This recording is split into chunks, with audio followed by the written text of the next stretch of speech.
This Tuesday, September 12th, MLB Betting Picks Show edition of the MLB Gambling Podcast on the Sports Gambling Podcast Network is brought to you by DraftKings Sportsbook. Download the app now and use promo code SGP. New customers can score $200 in bonus bets instantly when they bet just $5 on any NFL game. Only on DraftKings Sportsbook with code SGP. We're also brought to you by Game Time. Snag the tickets without the stress. Use promo code SGPN on your first purchase to save $20. Download the Game Time app and use promo code SGPN. And we're also brought to you by Underdog Fantasy. Play the Underdog Pick'em in college or NFL and win up to 20 times your money in one game. Use promo code SGPN at Underdog Fantasy for a 100% deposit bonus of up to $100. Finally, we're brought to you by Hall of Fame Bets, the sports betting research platform for parlays, player props, and game lines. Download the Hall of Fame Bets app or visit hofbets.com and use promo code SGPN to get 50% off your first month and start making smarter bets today. Welcome, everyone, to the MLB Gambling Podcast, part of the Sports Gambling Podcast Network. It is Monday, September the 11th, currently 5:37 on the East Coast. Here to break down the betting card for the Tuesday schedule in MLB. And joining me to help me break it all down, guys know him as the voice of the NFL Gambling Podcast, WNBA, NBA, NFL, and, of course, the Tennis Gambling Podcast. It's Scott, Studio Reichel. Scott, how's it going, my man? I'm doing pretty well. I haven't been on the MLB show for about a week, so looking forward to going through some games. Yeah, we're getting ever so close, like I mentioned, every week to the finish line for the MLB season, but still ways to go for some divisions and, of course, the wild card race. And, of course, here also joining us, you guys know him as the voice on the NBA Gambling Podcast, the NFL Gambling Podcast, and, of course, here on MLB, it's Lonte Smith. Lonte, how's it going, my man? Not bad, man. Hopefully we got some winners today from me and Mal from yesterday's show, but been seeing it pretty well on the basis this past week, so hoping to keep it going.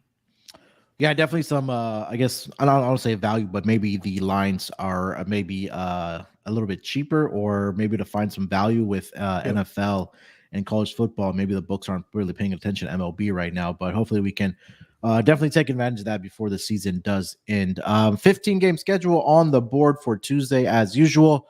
Currently, we have 6 games off the board right now with some games that don't have pitchers listed for those games, and we'll kind of go through those games that don't have pitchers. But let's just kick it right off, guys, with the first game on the board for tomorrow. That is going to be the St. Louis Cardinals. They are in Baltimore to take on the Orioles. I was this close to saying the Ravens. A 6:35 Eastern start. We got Adam Wainwright on the mound here for the St. Louis Cardinals, and John Means makes his start here and return for the Baltimore Orioles. Orioles are a minus 192 home favorite, plus 160 on the money line for the St. Louis Cardinals. Total is set at 10. Run line minus 1.5, plus 105 for the Baltimore Orioles, and plus 1.5, minus 125 for the St. Louis Cardinals. Here, Scott, what do you think about this game? Over. Simply put. Now, Means I thought wasn't that bad, but the problem is he hasn't pitched in a while, so I have some concerns about how he's going to look against MLB quality lineups. As for Wainwright, I think it's pretty safe to say, based on the sample size, he's been the worst starting pitcher in the entire league all season long, and I think you can make an argument that he probably shouldn't have even still been pitching at this point, but it's his final season, so they're just going to let him, I guess, just go down with the ship to some degree, but at the end of the day, with Wainwright being this bad against a very solid lineup in the spot, I do think that he's going to be in some trouble. And Means I do like once again in general, but that was pre-injury. I'm not sure how he's going to look in this one. I'm on the over. I see a bunch of runs. Yeah, I mean, no secret again. Wainwright in his last start against the Atlanta Braves got shelled again. The Cardinals have lost, let's see here, 1, 2, 3, that's 3, 5, 5, 8, 9, 8 of his last 9 starts. You want to go back even further, we could go to 10 out of the last 12 starts, and I think all of those have been by multiple runs in those games. So yeah, I mean, pretty simple for me here. Wainwright on the mound. I'll take the run line here for the Orioles, and also the team total overs for the Orioles in this game as well. Anything different here, Lonte? Nah, nothing else, man. Oreo smash spot like TV DBG put in the Jay put in the comment section. First 5 team total over.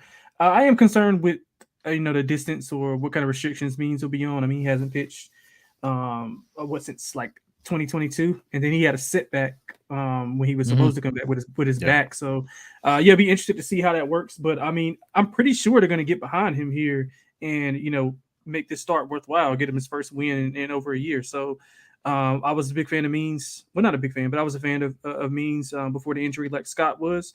I think you see plenty of runs from Baltimore, and he scored double digits in 3 of the last 4, 2 of the last 3, something like that. So I think you see nothing different here against Wainwright. 4+ runs allowed in 5 of his last 7. He walked 3 batters or more in 3 of his last 4 also. So yeah, man, it's a smash spot for me with Baltimore. Anyway, you can get him. I think that run line is really cheap. All right, let's get a plus. Yeah, right now, currently, you can get that at plus odds currently over on DraftKings, -1.5, plus 105 for the Baltimore Orioles. Next game on the board, gentlemen. This is a game that does not have a pitcher. 6:35 Eastern start. The Washington Nationals and the Pittsburgh Pirates. Seeing Yohan Adon is going to get the start here for the Nationals, and undecided right now for the Pirates. Lonte, did you have anything for this game? I was going to go with the over regardless of pitchers. Both teams have been going over lately. Washington's over in 6 of 9. Pittsburgh's over in 6 of 10. Pittsburgh's actually 42-25 to the over at home. So I didn't have a strong take on the side, but I do think we see runs here regardless of who's pitching. Scott, anything? No, it's most of the over. Adon had a decent start to this season, but we know in general he's not exactly a great pitcher. Pittsburgh's offense has been okay. Washington's offense has been fine, particularly on the road. So I'll go with the over as well. I think you'll probably see a decent amount of runs. And both bullpens are really not good either. So I'll go with the over. Yeah, last 5 starts for Adon. He is 1-1 with a 5.87 ERA. Has been pretty decent on the road, but it's a very small sample size. But I mean, we know he does give up the runs, and also walks are a problem for him as well. So I agree with you guys on the over in this matchup. Next game is going to be a 6:40 Eastern start. We do not have lines for this game, but we do have official pitchers, and I think that's because of the doubleheader that's happening on Monday for these two teams. The Atlanta Braves and the Philadelphia Phillies battling it out in Philadelphia. I'm seeing Max Fried is going to get the start here for the Atlanta Braves, and Zach Wheeler going to get the start here for the Philadelphia Phillies. Again, like I mentioned, no lines right now, but I can kind of talk through the pitchers here. Max Fried has been pretty solid since he's returned for the Atlanta Braves from injury on the season. 7-1 with a 2.70 ERA. He's 4-0 in his last 5 starts with a 2.93 ERA. He's made 7 road starts this season. In those 7 starts, he is 5-0 with a 1.73 ERA. So he's been absolutely pitching real well. Has been giving up some runs over his last 5 starts, but again, when you have this type of offense for the Atlanta Braves, I mean, there's no reason that I don't see they won't win this game. Zach Wheeler, on the other hand, for the Philadelphia Phillies on the season, 10-6 with a 3.49 ERA. Has been doing really well over his last 5 starts as well. 2-1 with a 2.45 ERA. 9 earned runs allowed in 33 innings pitched in those last 5 starts. Unfortunately for the Phillies, or for Zach Wheeler, I should say, that the Phillies have lost 3 of his last 5 starts. He did have a start earlier this season against the Braves where he probably was his best outing of the season. 8 shutout innings, 3 hits, had 12 strikeouts in that game for the Phillies against the Braves. I think we do see a pitcher's duel in this game. I think that number probably come out with 8.5 for this game, maybe 8. I think 8.5 probably a safer bet, but I do like the under. And I was looking at Zach Wheeler. He has had a lot of success of striking out batters against the Braves in his career, at least since he joined the Philadelphia Phillies. Kind of going through his last 6 starts, this is back to 2021. The strikeouts, 12 strikeouts, 8 strikeouts, 7, 10, 8, 7, and then his last start, like I mentioned, 12 strikeouts. So I'm leaning towards the under in this game. I'll probably look at a Wheeler strikeout prop in this game here, Lonte. Yeah, I'm with you. I like the under. I'm going to go with Philly here as well. I know Fried, it probably can be debated. I don't know if you guys want to chime in, but I think Fried's probably been the best pitcher on this rotation for Atlanta since he's gotten back. I mean, he's through 2 runs or fewer in 3 of his last 4 road starts. 2 of those were shutouts against the Dodgers and Chicago, and this is when Chicago was on their little heater as far as offensively. Wheeler's only allowed more than 3 runs once in his last 11 starts. Like you mentioned, went off double-digit Ks in 2 of his last 3. I agree. I think we see a 3-2 type of game here. Go first 5 under, and especially I'll go 1 unit first 5 under, half unit full game under. I think we see both pitchers in good form. it's hard. I know it's hard to bet an under with both of these offenses, especially Atlanta. But I think with both of these pitchers, they can be able to withstand some of the offensive firepower from the opposing side. So I like the under as well. Scott, anything for this game? Yeah, I think I'm going to lean to Atlanta. The line looks pretty cheap from what I noticed. I see FanDuel has a minus 126 on Atlanta. That's just too cheap, simply put. I know Wheeler was very good against Atlanta earlier this season, but the Braves blindly beat everybody. They won the game in extras, game 1 of the doubleheader today. Not a shock because, once again, they can score a bunch of runs against anybody. But I'm just going to go with the Braves here. I think they'll be able to get the job done. It's going to be close, but I do like Atlanta's bullpen more than Phillies, and I really don't trust, for example, Kimbrel and company to close games late that are going to be close. So I'm going to lean to Atlanta because from what I see right now, I see around like minus 124 or 126. That's just too cheap. So I'll take Atlanta at a pretty cheap price. You see a total? Let me pull that up. For the total in this game, I see around 8.5. Yeah, so you're right, Munaf. 8.5. Yep. All right, guys, before we get over to the next game on the schedule, let me tell everyone about DraftKings Sportsbook. Football is officially back in full swing with another week of epic games, and who's got you covered on the action for every single one of them? DraftKings Sportsbook, an official sports betting partner of the NFL. And new customers can bet just $5 on football and get $200 instantly in bonus bets. Nobody's missing out on the action this season. All DraftKings customers can take advantage of 2 new offers every game day this September. So get in on the NFL Week 2 action with DraftKings Sportsbook. Download the app now and use promo code SGP to sign up. New customers can bet just $5 and take home $200 in bonus bets instantly. Only on DraftKings Sportsbook with promo code SGP. The crown is yours. Gambling problem? Call 1-800-GAMBLER or visit www.1800gambler.net. Gambling problem? Call it 1-800-GAMBLER. See DraftKings.com/sportsbook for details and state-specific responsible gaming resources. Bonus bets expire 7 days after issuance. And we're also brought to you by Game Time. Buying tickets to your favorite events shouldn't have to be stressful. Game Time is a fast and easy way to buy tickets for all sports, music, comedy, and theater near you. You know, I know people are trying to get out to maybe a football game, whether it's college ball or at the professional level, the NFL, or maybe trying to watch a comedy show that's in your area, or even get out to the theater. With killer deals on last-minute tickets, their best price are always guaranteed. You can stop stressing over the tickets and start getting hyped for the fun that you're going to have. Their app is really easy to use. They have great flash deals, like I mentioned, and last-minute tickets. It's easy to find and buy tickets for every kind of event in your area. And the thing I love most about their app is that you get an image of your seat before you even purchase the ticket, so you know what you're going to exactly get once you do get to the venue. There's no obstruction of your view. No surprises when you get to your seat there, because they, like I mentioned, they give you an image of your seat before you buy the tickets. Again, like I mentioned, get exclusive flash deals on football, basketball, baseball, concerts, comedy, theater, and much more. The Game Time guarantee means you'll always get the best price. And if you find tickets in the same section and row for less, Game Time will credit you 110% of the difference. Buy tickets in a matter of seconds to tap twice, and you're all set to go. Tickets are sent directly to your phone, so you never have to dig through your email or even wait for them in your mailbox. Nope. Download the Game Time app, create an account, and use promo code SGPN for $20 off of your first purchase. Terms apply. Again, create an account, redeem code SGPN for $20 off. Download the Game Time app. Last minute tickets, lowest price are guaranteed. All right, gentlemen, let's get over to the next game on the schedule. We are going to go to so the Reds and the Tigers. Let me start there. 6:40 Eastern start. I do not see pitchers listed for either team there, so we can just move past that. We'll go to a 7:07 Eastern start. The Texas Rangers and the Toronto Blue Jays. Big series here for both these teams. Max Scherzer is going to get the start here for the Texas Rangers, and Hyun-Jin Ryu is going to get the start here for the Toronto Blue Jays.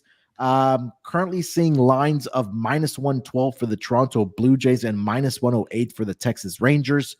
Total is set at 8.5 with Vig towards the under at -118. Run line -1.5 +150 for the Texas Rangers, and +1.5 -180 for the Toronto Blue Jays here. Lonte, what do you like for this game? Yeah, it's a tough game. I think me and Mal were talking about it on the last show that this is just a tough series. You want to fade Texas, but again, I haven't had a lot of luck betting on Toronto. But I do think Max bounces back after getting drilled by your Astros.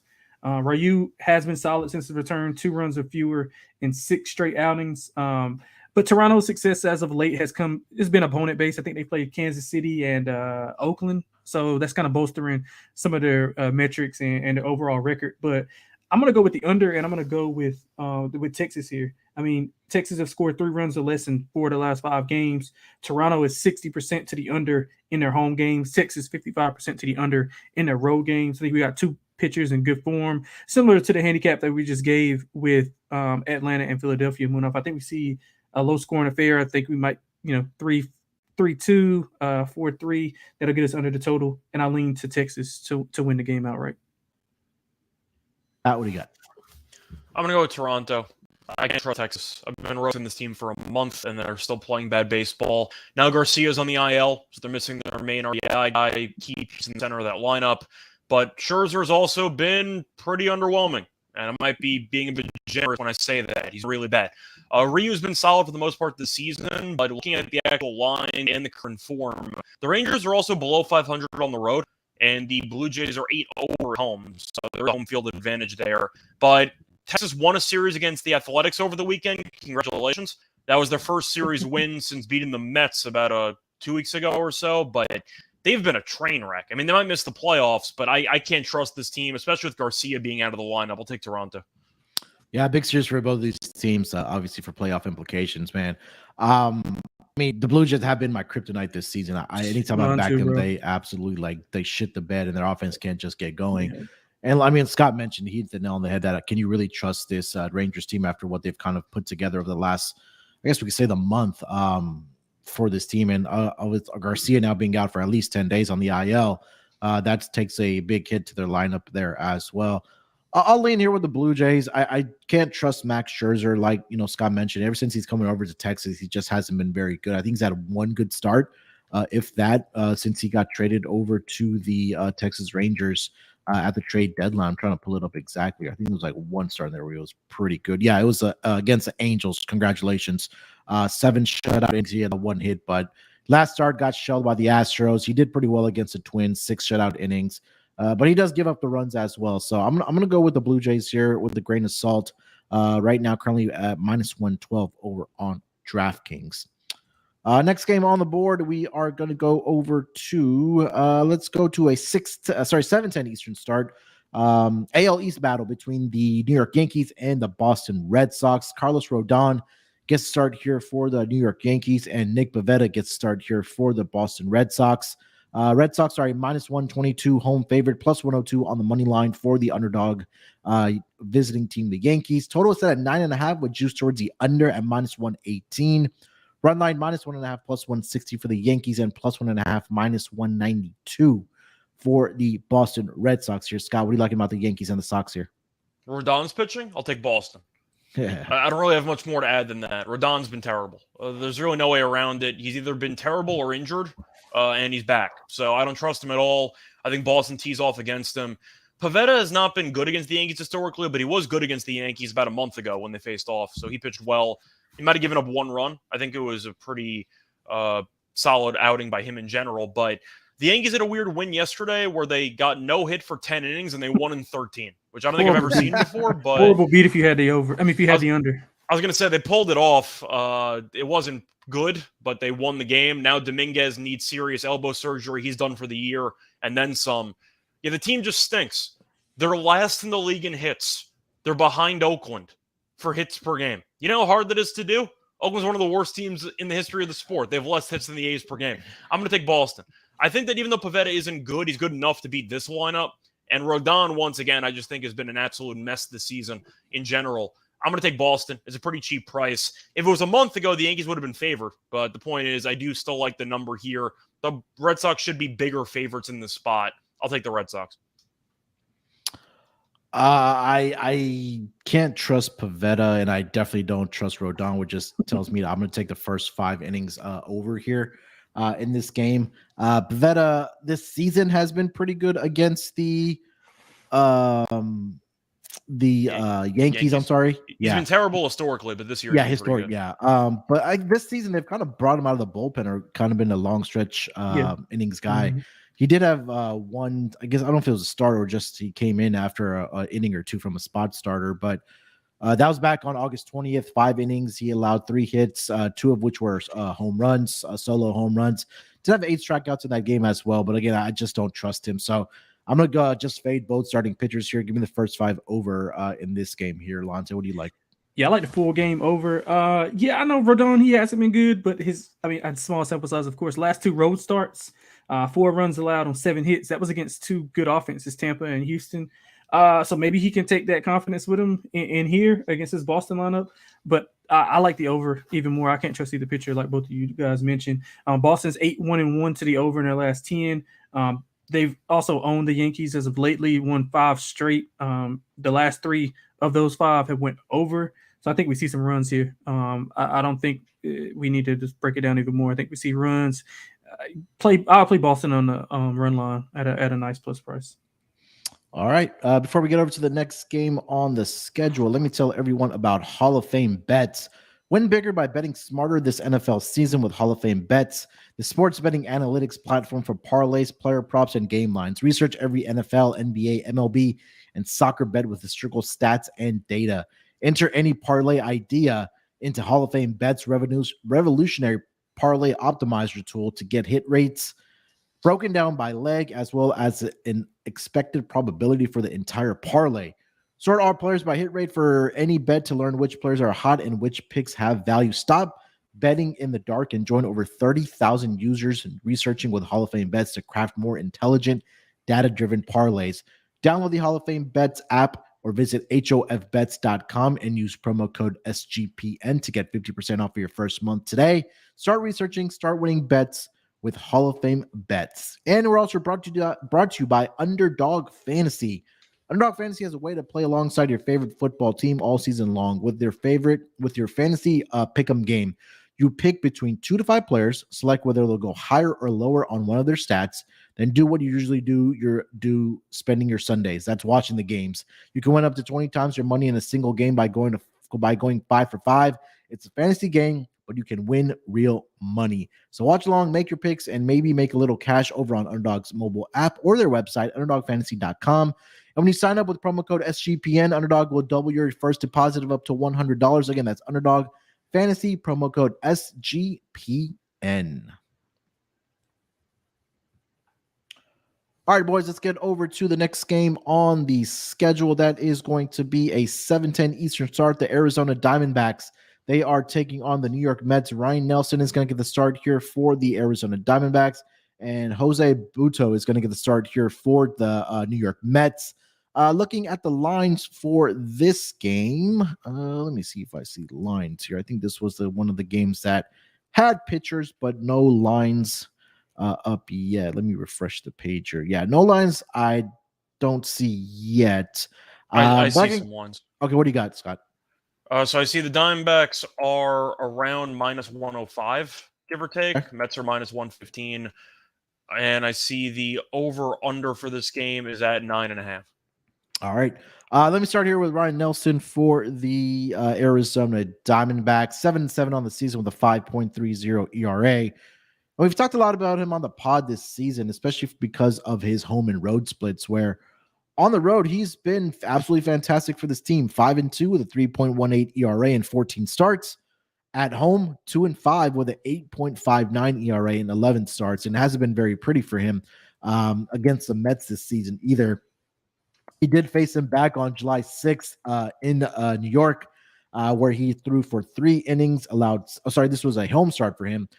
3 innings, he allowed 7 earned runs, 2 home runs off of 9 hits to the New York Mets. And Jose Butto on the other side, I think this is his 3rd start, if I'm not mistaken, this will be his 4th start overall in the season, I believe. His last start came against Washington Nationals back on Wednesday. He had a pretty decent outing, 6 1/3, allowed 2 earned runs. He did have 6 strikeouts in that game.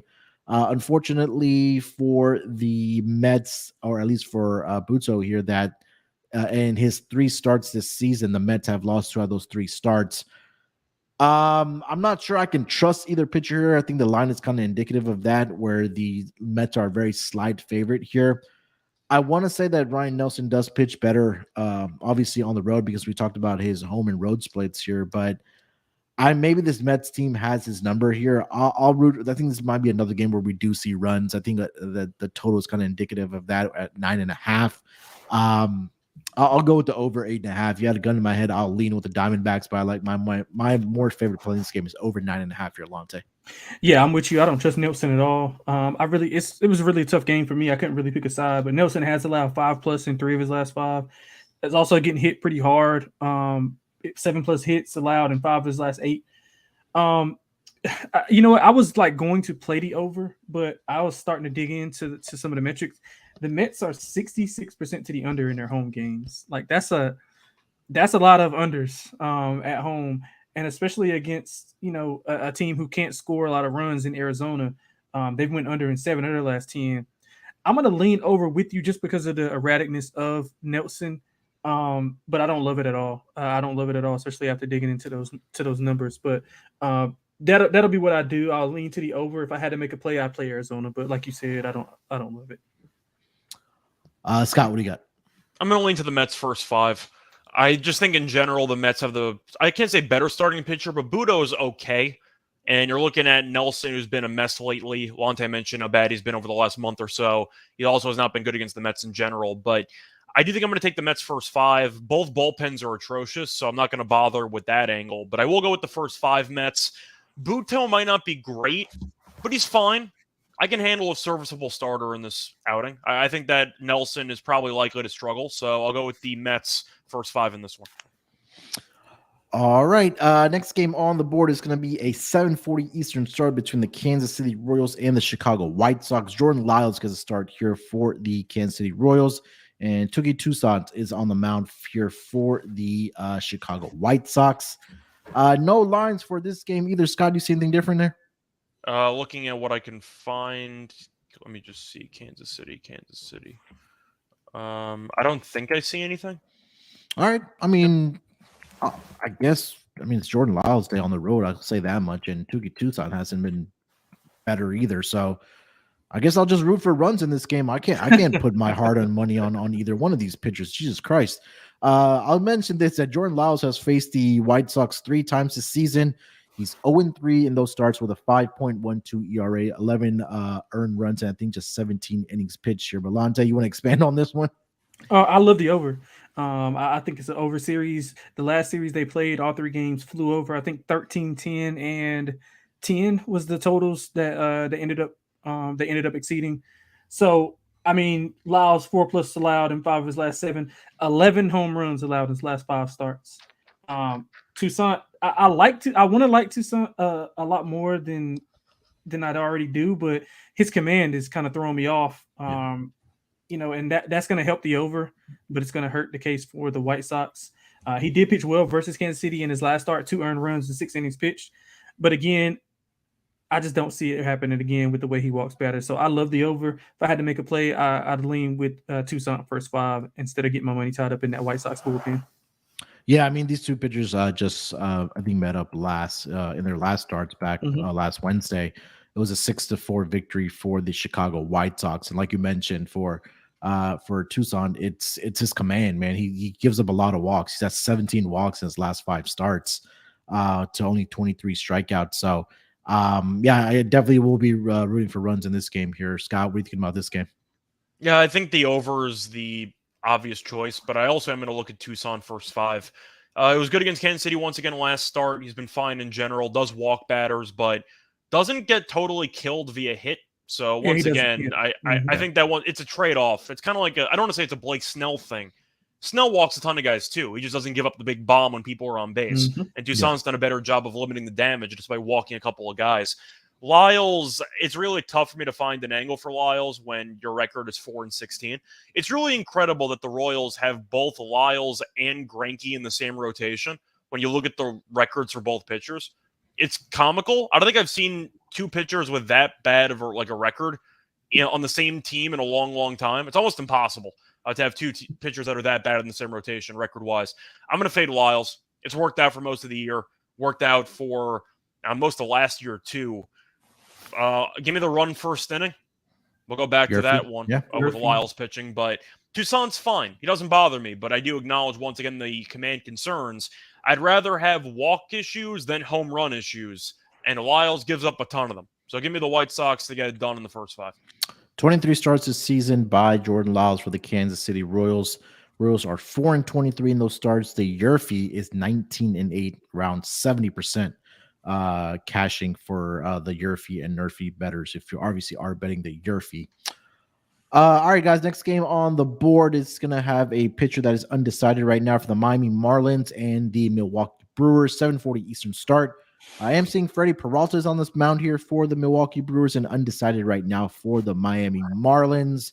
No lines here for this game, obviously with no pitchers, but I really didn't have anything, obviously, with no pitchers here. But I think Freddie Peralta should mention this, that has been pretty good for the Milwaukee Brewers this season. 11-8 with a 3.89 ERAs. Last 5 starts, he's 3-0 with a 2.22 ERA. At home in 15 starts this season, 6-4 with 3.59 ERAs. Last start wasn't very Peralta-esque, especially the way that he's pitched in the prior 4 matchups prior to his last start. He allowed 3 earned runs and 5 1/3 innings to the Pittsburgh Pirates. But prior to that, the Brewers had won 4 starts, and through those 4 starts had came by multiple runs for the Milwaukee Brewers. Obviously, not sure who's pitching here for the Miami Marlins. So not a lot to go off from, but I just feel like the Brewers right now are playing better baseball. They are trying to pull away in that NL Central division, so I think every game still does matter for them as well. But Lonte, do you have anything for this Marlins and Brewers game? Yeah, I didn't, but I'll probably be on Peralta. Granted, I think it's going to be Cabrera for Miami, but I'll likely be on Peralta. I mean, I'm a fan of Peralta. I'm a fan of the way Milwaukee's been playing. It's just price dependent on how much I'll be on them, but I'll definitely be on them in some capacity. Scott? Yeah, I'm gonna go with I think I'm gonna go with the Brewers run line here. Going through Peralta's last 5 starts, including the bad one, 28 1/3 innings pitched, 2.22 ERA, has been mediocre against the Pirates this season. Not amazing, 16 2/3, 4.32 ERA, but he's been very good lately. That's good enough for me. You're looking at so that's Pittsburgh. Apologies. He's against Miami. Looking at his numbers against Miami this season. He has not faced Miami. I don't know why I had Pittsburgh in my head. But anyway, point is Peralta's been good lately in general, despite the one somewhat bad start. Even the one bad outing, though, like 5 1/3, 3 runs, it's not atrocious. It's just not up to his usual standard for the past month and change. Miami, they don't really have much in general anymore because Soler was one of the most intimidating batters in the lineup based on the last month, and he got injured. You haven't heard about in the last couple months because the batting average has fallen down a little bit, and they don't have many weapons. So I think the Brewers are the better team. I don't think it's very close, but I just mentioned a second ago, Peralta's numbers against Pittsburgh, for whatever reason, have not been good this year. So Pittsburgh might just have his number. I can't say the same against Miami, but Miami, without Soler in the lineup, I just think doesn't really have much that scares me in there. I'll take Milwaukee at home on the run one. All right, next game on the board, 7:40 Eastern start. The Tampa Bay Rays, they are in Minnesota to take on the Twins. Zach Littell is going to get the start here for the Tampa Bay Rays, and Joe Ryan is on the mound here for the Minnesota Twins. Looking at the lines for this game, I'm currently seeing the Twins are a -130 home favorite, +110 on the money line for the Tampa Bay Rays. Total set at 8 with Vig towards the over at -125. Run line -1.5, +145 for the Minnesota Twins, and +1.5, -175 for the Tampa Bay Rays here. Scott, what do you got for this game? I'm going to take Tampa on the money line. I think this price feels a bit off. Littell was very good last time out. He got the loss, unfortunately, but he went 8 innings. He only gave up 1 run. So he was very solid last start. Ryan, though, you're looking at his numbers, and they're kind of similar to Littell's when going to the ERA and the whip. Recently, he's been fine, but he gives you no length whatsoever. He's gone less than 5 1/3 in at least 4 of the last 5. I want to see how far this goes. In 5 of the last 6, he's gone less than 5 1/3. So he gives you no length. Minnesota's bullpen we know is brutal. And Littell went 8 innings last start. Like, I think Littell's not that bad. Give me the Rays money line.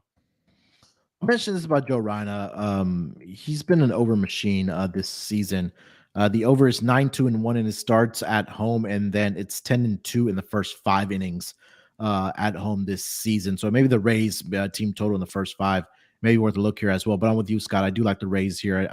Can't trust the bullpen, like you mentioned, for the Twins. They've burned me too many times this season. And Joe Ryan, he's been okay, but his last 5 starts have not been very pretty. The Twins have lost 4 of his last 5 starts.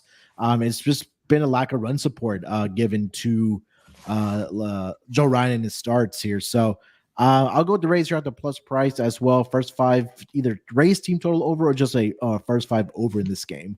I'll also throw out, by the way, that Ryan has allowed 27 home runs this season.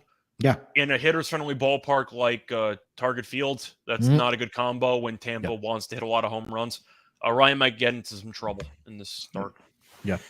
Lonte, what do you got? Yeah, for those exact reasons both of you guys outlined, y'all took everything I had in my handicap. I like the team total over for Tampa. I think they roll here. It's a big series for them. They got a tough one tonight. It's a good pitching matchup, but I think they pull it out. Like Scott mentioned, the home run ball that's being allowed by him is outrageous against a team that completely matches. And I think they'll get over 6-7 runs in this game.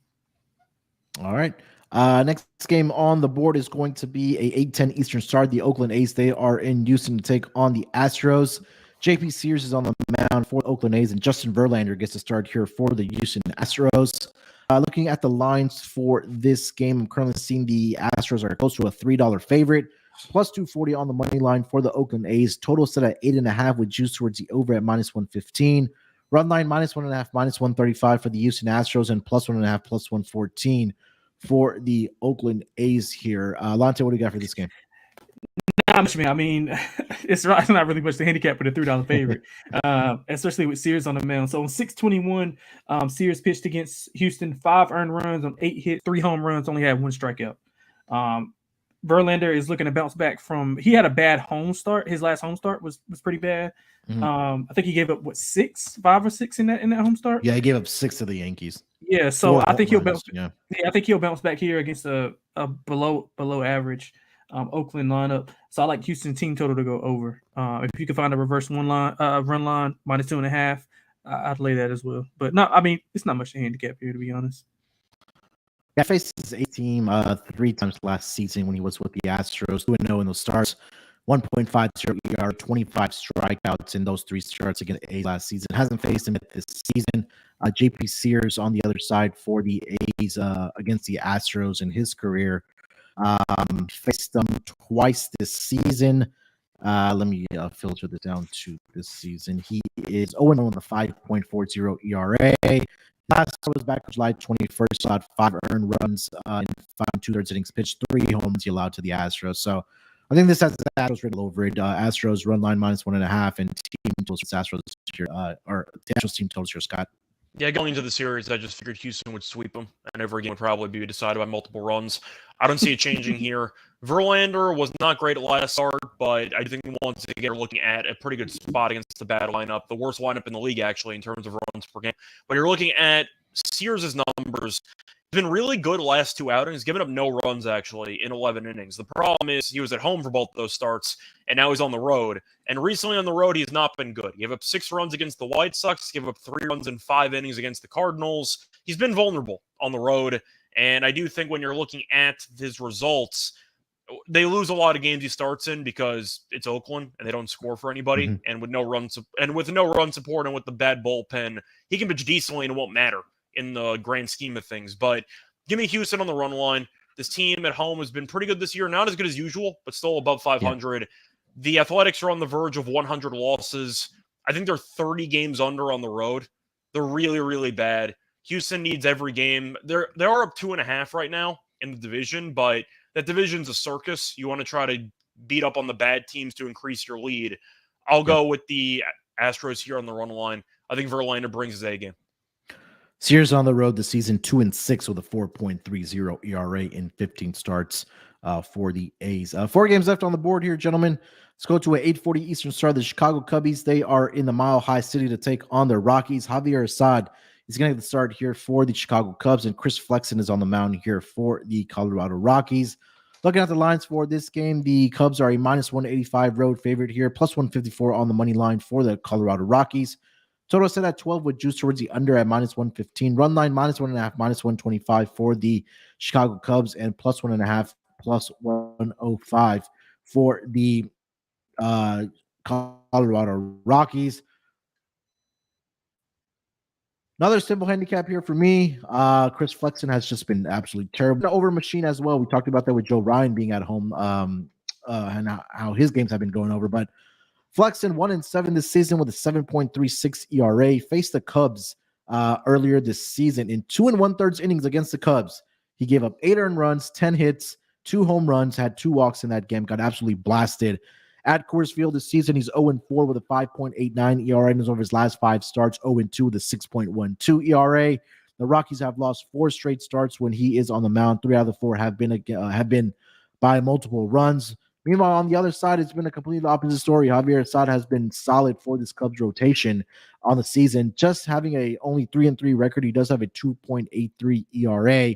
His last start, I think he did give up 3 earned runs, but prior to that, he had been absolutely fantastic for this Cubs team. On the road this season in 4 starts, he's 3-0 with a 1.74 ERA. That does come with 10 appearances. And like I mentioned, Chris Flexen has just been absolutely brutal. And anytime he is on the mound, I'm looking to take the other team's team total over. Quickly trying to pull up the total numbers like I was talking about for the over. In Chris Flexen's 12 starts this season, the over is 10-1-1. In first 5 innings, it is 7-4-1, and teams are averaging 8.17 runs against Chris Flexen. So simple for me, Cubs run line -1.5, and Cubs team total over in this game here, Scott. Yeah, I'm with you. I think the Cubs are going to score a bunch of runs. In addition to it being in Coors with altitude, the wind's actually blowing out in this game, so there should be even more runs. Based on early projections, you're looking at Ballpark Pal, and it says that there should be a 29% increase in runs, a 23% increase in home runs. I think Flexen gets buried in this start. I think the Cubs probably score 6 or 7 against them, and then the bullpen comes in, and that can get even worse. But the Cubs, of course, have been great offensively for the last couple of months at this point. They're still competing for a playoff spot, potentially a division title. We'll see what happens. But I'm going to lean to the over. Assad has been good, but he's also kind of a finesse pitcher. Doesn't exactly have overpowering stuff.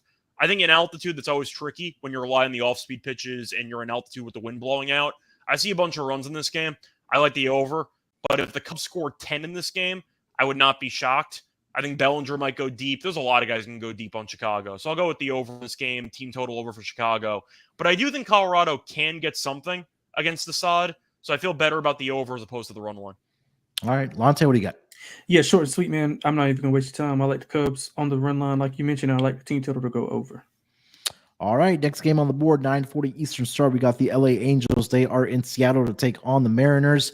Patrick Sandoval gets to start here for the LA Angels, and Brian Wu is on the mound here for the Seattle Mariners. Looking at the lines for this game, the Mariners are a -218 home favorite, +170 on the money line for the LA Angels. Total is set at 7 with juice towards the over at -115.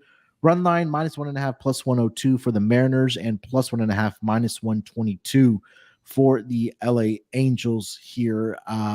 Scott, what do we got? So even though I acknowledge how bad the Angels are, and I've been criticizing them for a long time, this line does feel a bit off in the first 5 to me. I think Wu and Sandoval are close. You can argue Sandoval is actually the more proven pitcher because Wu is still a bit young, kind of a bit unknown. I'm going to lean to the Angels' first 5 here. I don't think it's that bad of a spot for them to potentially score some runs against Wu. He was good in his last home start against Oakland, gave up no runs, but that's Oakland once again.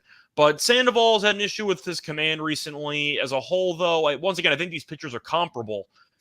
I just think this line is nuts. I understand that the Angels are a bad baseball team and Seattle's a borderline playoff team, but this line just feels insanely high, at least based on these starting pitchers. I'm going to lean to the Angels' first 5 money line here. I don't feel great about it once again because I'm backing a team that I basically despise, but 215 on Wu feels very absurd to me. I'm going to go with the Angels' first 5. Yeah, I mean, I don't think Wu should be a $2 favorite, but I see it just feels like it's more of a fade of what Sandoval has done, especially over his last 5 games and especially over his last 2 starts. He's allowed a total of 9 earned runs, 12 runs overall. He's just lasted 8 2/3 innings in his last 2 starts, which were against the Oakland A's and the Baltimore Orioles. And the Angels have lost 4 of his last 5 starts, and all 4 of those losses have come by multiple runs. 12-0 loss, 18-4 loss, 9-2 loss, and 10-3 loss. So I see your angle about the first 5 because, again, I don't trust his bullpen either for the LA Angels. I think this might be a game where we see runs early as well. I think both pitchers are susceptible to giving up runs. Brian Woo's coming off his last start against the Reds, where he did allow 5 earned runs in just 5 innings pitched. So I'll lean with the first 5 over. I think the Mariners will probably just end up outscoring the Mariners, and I mean that by like always might see a lot of runs being scored where, you know, Angels can still put up 5 runs in this game, and you might just see the Mariners put up 7 or 8 runs in this game. So over for me, I don't know why this number is at 7. That seems a little conservative here to me, but I'll go over, and I like the Mariners on the run line here, Lonte. Yeah, I like the Mariners on the run line. They're dominant as a favorite, 54-40. They've lost 3 in a row, if I'm not mistaken. Yeah, they lost 3 in a row into a series in Tampa, while the Angels have won 2 straight. Both teams are still 3-7 in their last 10. Return at home, Seattle's a lot more comfortable at 38-29 at home. The Angels 32-40 on the road. I mean, I can't back Sandoval. I agree with Scott that the price might be a little bit outrageous, but again, I'm solely looking at the price. I know Sandoval's been bad. Yeah, it's just on the road. Yeah, that makes sense. Like, Seattle returning home, I got to go that way with the way they've been performing at home. So I agree with you also, Munaf. I think we should see some runs here. Both pitchers are a bit erratic at times. So give me the over in Seattle on the run line. By the way, the reason why the total is so low is that the wind is blowing in Seattle, and you're looking at what should be pretty good pitching conditions. It might not matter if the pitchers aren't very good, but you're looking at what's expected to be a 16% decrease in runs, according to Ballpark Pal. So okay. I think it's solely because of weather that the number is that low.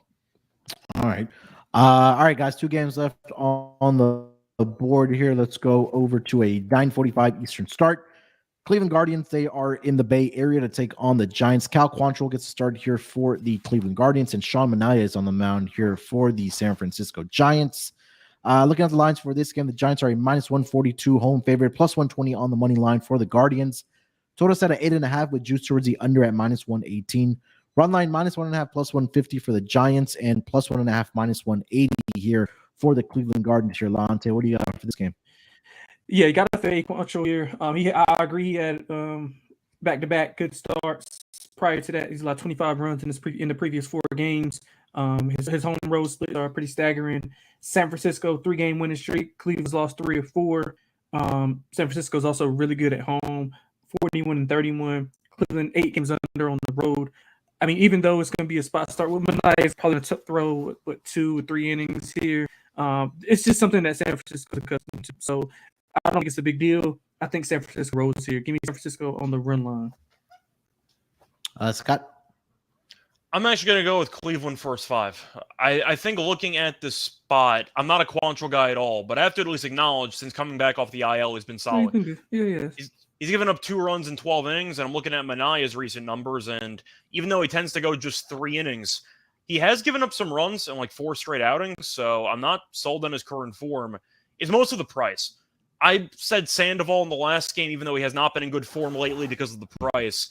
I can't let 142 here. I don't think there's much value on it. But in the first 5, Quantrill's been good in his only 2 outings post-injury or post-IL stint. And Manaea's given up some runs here or there. So for me, I'm going to go with Cleveland first 5. They might not win the game, but I do think fading Manaea, who's been a bit iffy out of the bullpen lately, who should be pitching 3 innings in a spot start, I'm not laying 142 with that. I'll take Cleveland first 5.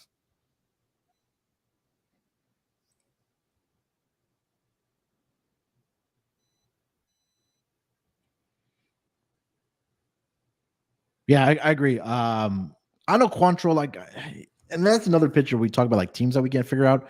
Quantrill's been a pitcher that I can't figure out at all now. And again, there's flashes where he seems like a competent starter in the big leagues, but then there's just times where you just absolutely want to fade him. And again, Sean Manaea is I think, there's been reasons why they've been bringing him out of the bullpen and being a long relief guy. He just hasn't been able to find his form ever since he left the A's.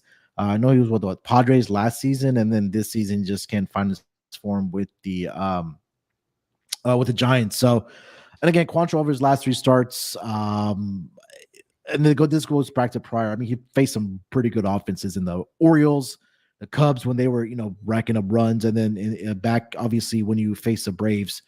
Sometimes you guys just throw those stats out the window just because they kill every pitcher. But he's put together back-to-back pretty good starts here. I haven't really been sold on the Giants offense either, so I'll lean with the Guardians full game here at the plus price at plus 120. Last game on the board, gentlemen, NL West battle between the San Diego Padres and the LA Dodgers. I am currently seeing that Michael Wacha is going to get the start here for the San Diego Padres, and Lance Lynn is on the mound here for the Dodgers. The Dodgers are a minus 162 home favorite, plus 136 on the money line for the San Diego Padres. Total set at 9.5 with juice towards the under at minus 115. Run line minus 1.5 plus 124 for the Dodgers, and plus 1.5 minus 148 for the San Diego Padres.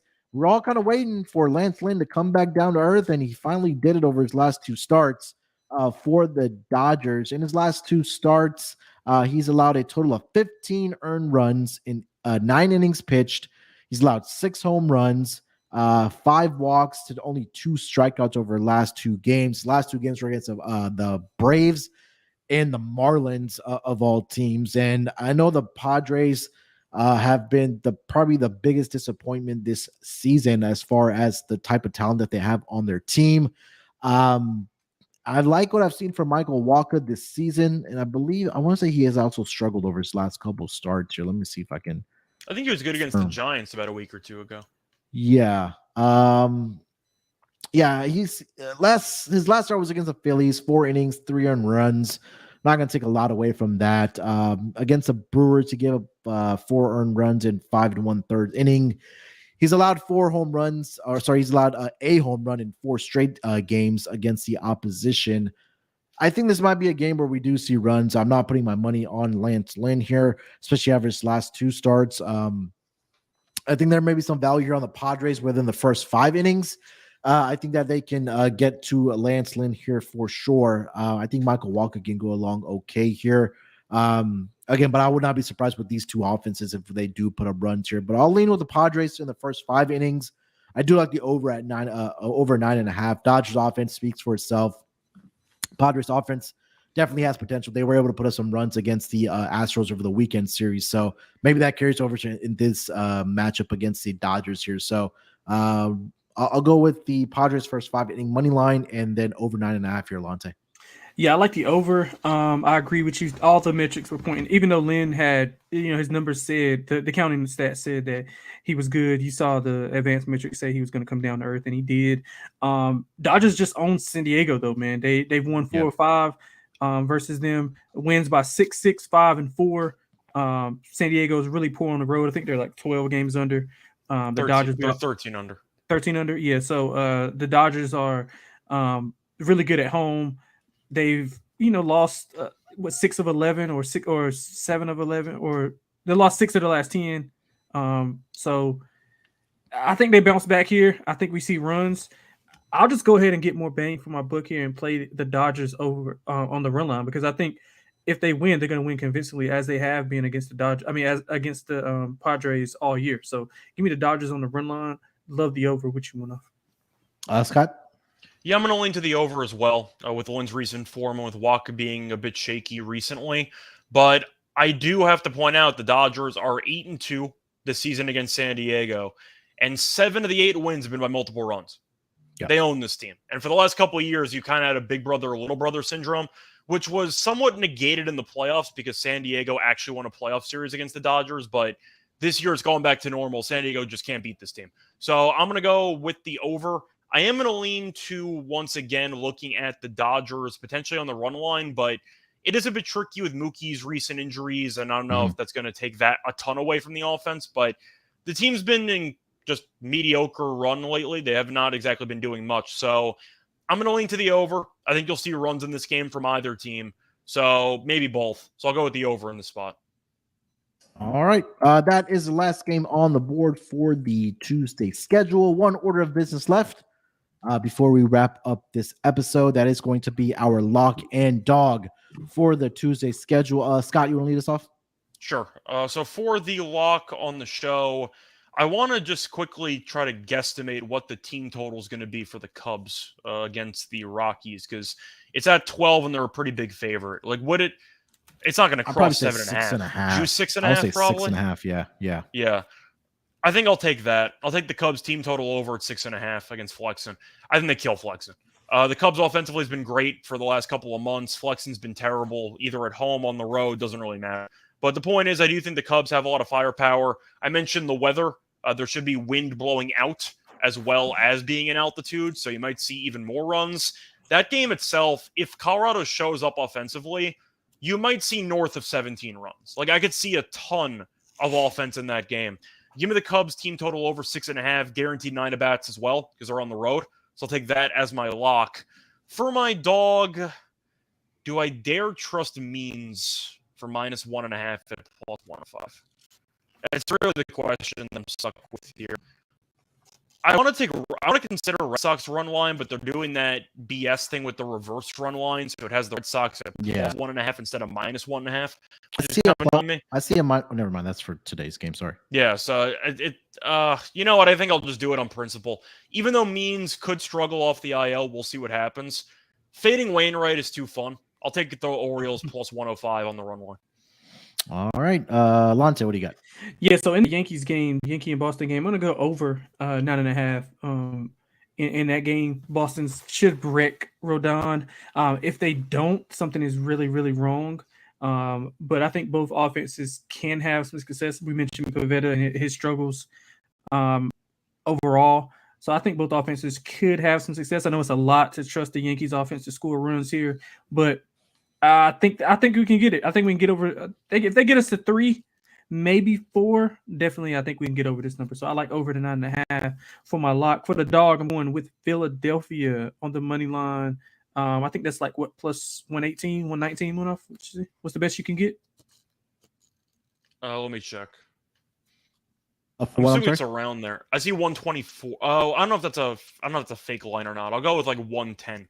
Yeah, okay, cool. So I'll take Wheeler +110 at home. I know it's hard to go against the Dodgers, but Wheeler's been really good lately. Phillies at home with those bats. I think they can get it done. All right. For my lock, I am gonna go. There's a couple options that I did like here. Let's go with the Astros run line, man. Verlander, I think this can be a strong outing for him. -1.5, -135. I won't be surprised if he goes 7 innings in this game. I know he had a bad last start at Minute Maid Park against the Yankees, where he allowed 4 home runs to the Yankees. But I think this would be a nice bounce back spot for him against the A's. Historically, he's done great against the A's in Astros uniform, so I think that will continue here. So I think that I feel like it's cheaper price at -1.5, -135 against Oakland A's and JP Spears. And for my dog, I'll go with the Rays on the money line, +110 against the Minnesota Twins. I mentioned it. Joe Ryan, he's susceptible to giving up the home run. He gives up a lot of runs at home to the opposition. Like I mentioned, he's 10-1-1 to the over in his home starts. Like we talked about, Zach Littell has had put together back-to-back starts or back-to-back great starts for the Tampa Bay Rays. And again, when that bullpen comes in for the Twins, it's not very pretty. So again, that's where the games really do get away from them. So the Rays still playing for obviously a wild card spot, and possibly even still the division. It's still the stretch in the division, but definitely a wild card spot in the American League. So at +110 for the Rays, I will take them as my dog for the Tuesday action in the MLB. All right, gentlemen, that is going to do it for this edition of the MLB Gambling Podcast. Lonte, anything else you want to mention before we get out of here, my friend? Nah, man, best of luck to everybody out there on the plays. Hopefully we can get home and get some wins. All right, Scott, anything else?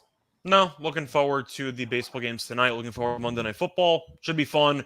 It's pouring rain over here, so I'm probably going to stay indoors. Yeah, get yourself an umbrella. Don't get out there. I already see there's some public service announcement for in the MetLife stadium area for people to take cover. So I don't know. We'll see. Yeah, that's what we give out on our Monday Night Football pod. But make sure to follow Scott on Twitter at Reichel Radio. You can follow Lonte on Twitter at XXLonteXX. You can follow me on Twitter at SportsNerd824. More importantly, Make sure you guys subscribe to the MLB Gambling Podcast YouTube channel and also follow us on Twitter at SGPN MLB or MLB SGPN, and you can follow us on on Instagram as well.